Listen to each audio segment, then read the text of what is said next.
Kalian pernah nggak sih mikir, kok bisa ya di anime petani itu, segerombolan elf elit, malaikat perang, sampai vampir darah murni mau-mauan hidup di tengah hutan bahaya, tidur di barak kayu, dan seharian cuma cabut rumput? Emang demi apa? Cuma gara-gara senyum si tokoh utama? Ternyata di novel aslinya, ceritanya jauh lebih gelap dan absurd. Pas si Hiraku mikir dia cuma petani desa biasa, cuek-cuek ini malah bikin rapat rahasia dan mubah kamar si Hiraku jadi pabrik demografi resmi buat nyelamatin ras mereka dari kepunahan. Mereka punya jadwal resmi buat bagi-bagi jatah malam dan birokrasinya parah banget. Kalau di video pertama gue, yang bisa kalian cek di kanal ini, kita udah bahas kenapa seluruh dunia ketakutan sama cangkulnya si Hiraku. Hari ini kita bakal bongkar sisi lainnya.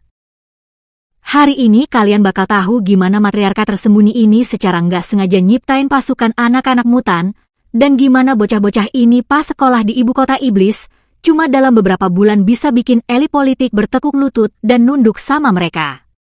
Buat kalian yang cewek, gue peringatin ya, ini cerita emang fantasi harem cowok banget dan faktanya bakal gila banget, jadi jangan baper. Buat para cowok, siap-siap, karena hari ini kalian bakal tahu gimana sebuah kebun sayur, tanpa disadari si petaninya sendiri, berubah jadi kekaisaran paling ditakutin di seluruh dunia. Mari kita bahas kenapa cewek-cewek kebanggaan ini bisa berakhir kayak gitu. Di anime, mereka jualan romansa manis antara Hiraku sama vampir Ru. Tapi di novel aslinya, semua ini soal hukum bertahan hidup yang keras dan komedi yang absurd banget. Elf elit, malaikat, dan manusia binatang di dunia ini udah berabad-abad di ambang kepunahan. Cowok dari ras mereka udah hampir nggak ada dan bayi lahir cuma 100 tahun sekali. Terus tiba-tiba, di tengah hutan kematian, mereka nemu Hiraku. Dia nggak cuma punya genetik sempurna, tapi pas reinkarnasi, Tuhan ngasih dia skill tubuh sehat yang ngapus total bercapeknya. Dia punya stamina tak terbatas 24 jam sehari, 7 hari seminggu. Buat ras yang mau punah ini, dia bukan cuma cowok ganteng, tapi sumber daya strategis yang gak ternilai. Kalian pikir mereka cuma main kode-kodean nunggu si cowok mulai duluan? Salah besar. Para pemimpin cewek ini ngadain rapat tertutup, ngitung situasi dengan dingin, dan bikin jadwal resmi di atas kertas buat giliran masuk kamar si Hiraku. Birokrasinya parah banget. Cewek-cewek terkuat di benua yang bisa ngancurin pasukan sendirian, antre dengan disiplin sesuai kalender dan berebutan hari kosong. Dan si Hiraku sendiri? Dia bukan cowok alfa dominan. Dia bener-bener mikir dia cuma pengurus desa yang lagi bantuin tetangga ngerjain tugas rumah. Dia nggak punya ide sama sekali kalau kamarnya itu pabrik demografi utama di dunia. Komedinya parah. Di novel banyak banget jokes soal gimana para prajurit elit ini keluar dari kamar dia dengan kaki gemetaran karena capek, sementara si traktor manusia. Ini pagi-pagi udah seger buat nyangkul di kebun. Tapi sistem ini berjalan sangat sukses sampai generasi berikutnya bikin seluruh benua gemeteran. Tentu aja, rencana para cewek ini berhasil 1000% dan desa pohon besar berubah jadi tempat penitipan anak paling bahaya di dunia. Di anime kita cuma lihat sekilas bocah-bocah lucu, tapi produser nyembunyin satu fakta. Anak-anak ini lahir dengan genetik yang gila banget sampai kerajaan tetangga ngerahasiain keberadaan mereka. Lucunya, Hiraku didik mereka dengan cara desa, cara petani. Dia nggak ngajarin sihir tempur, dia ngajarin cara nyangkul. Dan hasilnya, dunia fantasi dapat ancaman paling konyol dalam sejarah. Bayangin nih, utusan elit dari kerajaan iblis dateng buat negosiasi soal suplai anggur. Terus di halaman belakang, mereka ngeliat Alfred, anak Hiraku umur 5 tahun lagi gali tanah buat nyari cacing, pakai sihir darah kuno yang di dunia itu cuma dikuasai 3 vampir tua. Di sebelahnya ada adiknya, Tisel, yang ngomong aja belum benar, tapi udah nyuruh-nyuruh elf elit dan narik pajak dari mereka cuma modal wibawa doang. Para utusan melongo, mereka lihat Hiraku, terus si Hiraku cuma senyum dan bilang, "Iya nih, asisten pada tumbuh gede, bantuin bapaknya kerja." Para iblis ketakutan karena sadar bapaknya ini nggak sadar kalau dia udah ngebesarin monster yang bisa ngeruntuhin ekonomi negara mereka cuma dengan jentikan jari. Kalau iblis aja takut, serigala api legendaris yang dulu bisa musnahin pasukan, di desa ini cuma jadi boneka peliharaan nggak punya hak. Serigala gede yang bisa nyembur api harus tiduran di lumpur nahan kupingnya digigit bayi. Karena dia tahu kalau dia berani ngeram, Bapak Hiraku bakal dateng bawa cangkul dan ngubur dia bareng kandangnya. Hiraku seneng banget anak-anaknya tumbuh di alam dan sayang hewan. Dia nggak tahu kalau tempat penitipan anaknya udah siap buat nguasain dunia. Tapi kegilaan benerannya mulai pas bocah-bocah ini agak gede dan si bapak mutusin buat ngirim mereka ke kota biar tahu dunia luar. Hiraku mikir, waktunya anak-anak dapat pendidikan bener biar nggak jadi orang hutan. Terus dia ngirim mereka sekolah di ibu kota kerajaan iblis. Sekolah paling elit buat para bangsawan, tempat anak menteri, jenderal, sampai pangeran sekolah. Guys, bayangin muka Raja Iblis pas dapat laporan kalau ada sekelompok bocah Terminator dari hutan kematian dateng ke kota. Raja Iblis langsung bikin status darurat, ngumpulin menteri dan teriak, dengerin ya. Kasih kenyamanan maksimal buat anak Hiraku. Kalau mereka mau tahta gue, kasih. Kalau mereka minta bulan, bikin roket. Jangan sampai ada yang berani ngerebut permen mereka atau ngasih nilai jelek. Kalau enggak, bapaknya bakal dateng bawa cangkul dan ratain peradaban kita sama aspal. Terus bocah-bocah kampung ini masuk kelas. Anak-anak kaya yang songong awalnya mau ngerjain anak kampung ini.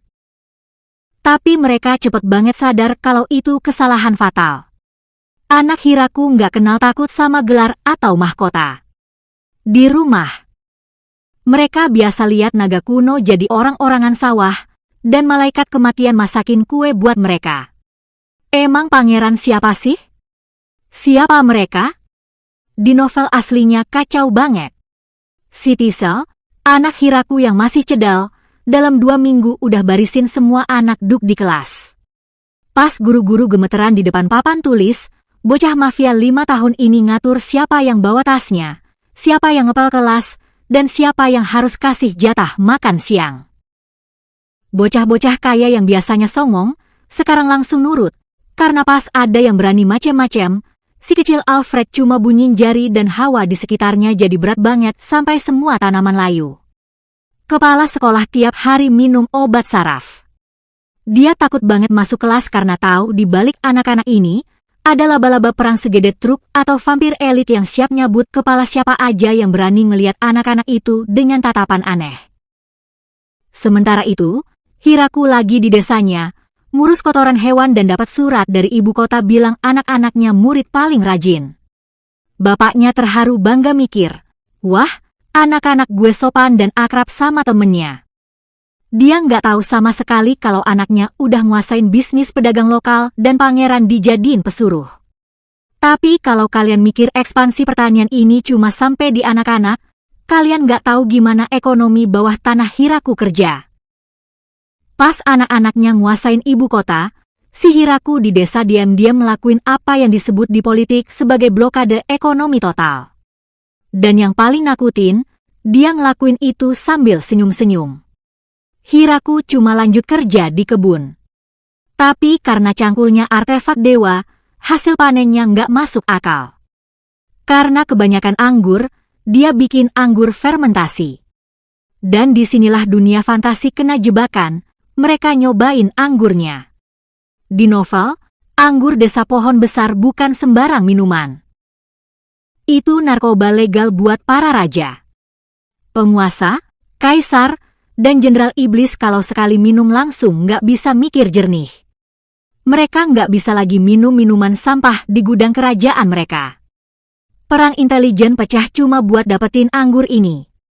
Kerajaan kuat rela ngasih bertonton emas, tanda tangan perjanjian damai, dan berlutut cuma biar Hiraku ngasih 1 tong setahun.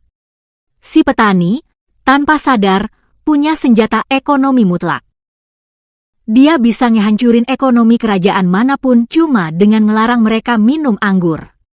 Kalau anggur itu jebakan ekonomi, laba-laba Zabuton dan anak-anaknya adalah agen intelijen paling serem dan efektif dalam sejarah. Di anime kita cuma lihat laba-laba lucu lagi jahit baju. Di canon, Sutra Zabuton itu artefak legendaris. Baju dari sutra itu lebih kuat dari baju zirah kesatria elit, tapi ringan banget. Jelas, seluruh petinggi dunia, menteri, raja, jenderal, sekarang cuma mau pakai baju eksklusif dari desa pohon besar. Dan ini fakta paling serem dan jenius dari novelnya, laba-laba yang jahit baju itu nggak pernah pergi. Mereka sembunyi di lipatan kerah, jahitan jubah raja, dan pundak jenderal. Mereka itu mikrofon hidup yang nggak kelihatan. Intelijen laba-laba tahu semuanya. Raja Iblis ngumpulin jenderal di bunker rahasia buat strategi perang. Laba-laba kecil di pundaknya dengerin semua. Kaisar manusia tanda tangan fakta rahasia. Laba-laba di bawah meja nyatet semuanya. Seluruh informasi dunia ngalir lewat jaring laba-laba 24 jam ke satu pusat komando, Zabuton. Nggak ada pasukan yang bisa bikin kemah tanpa ketahuan di hutan kematian. Lihat kontrasnya. Hiraku lagi di teras minum teh, melus kaki Zabuton dan bilang, "Kamu rajin banget ya jahitnya." Padahal laba-laba itu lagi koordinasi jaringan mata-mata global di 3 benua lewat telepati, ngatur arah sejarah. Seluruh dunia kecanduan anggur dan lehernya diikat benang sutra, sementara si petani masih mikir dia cuma orang desa biasa yang gak penting. Begitulah guys. Pas karakter isekai lain sibuk latihan, teriak-teriak naikin level, dan nyelamatin dunia pakai pidato pahlawan, Hiraku cuma nyangkul. Dan itulah poin jenius dari cerita ini, yang versi animenya diubah jadi komedi keluarga simpel. Padahal aslinya, ini cerita tentang Tuhan yang gak bisa kalah, yang ngebangun kekaisaran paling kuat di bumi, ngebesarin Terminator kecil, dan nguasain agen intelijen 3 benua, tapi dia tetap mikir dia cuma orang biasa yang gak berguna. Gue pribadi lebih suka versi novel aslinya. Gokil banget. Pas komedi situasinya jalan banget dan kalian sadar kalau di balik pertanian damai itu ada dunia yang detail, luas, dan licik. Penulis novelnya pinter banget megabungin kebun santai sama politik tingkat tinggi. Gimana menurut kalian soal plot twist ini? Apa yang paling bikin ngakak? Sistem mata-mata laba-laba yang dengerin Raja Iblis dari baju, atau anak 5 tahun yang ngebully pangeran di sekolah elit? Tulis di kolom komentar, gue penasaran banget dan bakal balesin komen terbaik. Kasih tahu juga kalau kalian mau dibahas lore anime lain. Tulis anime apa yang mau dibahas selanjutnya. Dan mumpung lagi bahas konten seru, di kanal gue masih banyak video lain soal seri-seri lain yang gak kalah gila. Kalau kalian suka video ini, video lainnya pasti kalian suka, jadi langsung cek kanal gue. Buat kalian yang setia dukung kanal ini, gue punya kabar gembira. Gue akhirnya buka kanal Telegram. Linknya udah ada di deskripsi. Kenapa harus gabung? Karena di sana bakal ada berita paling update, pengumuman video selanjutnya, spoiler, dan konten eksklusif yang gak bakal gue upload di YouTube. Kalau kalian mau tahu duluan soal semua hal, klik linknya sekarang. Subscribe, like, tulis komen dan gabung ke Telegram. Sampai ketemu di video selanjutnya, guys. Bye.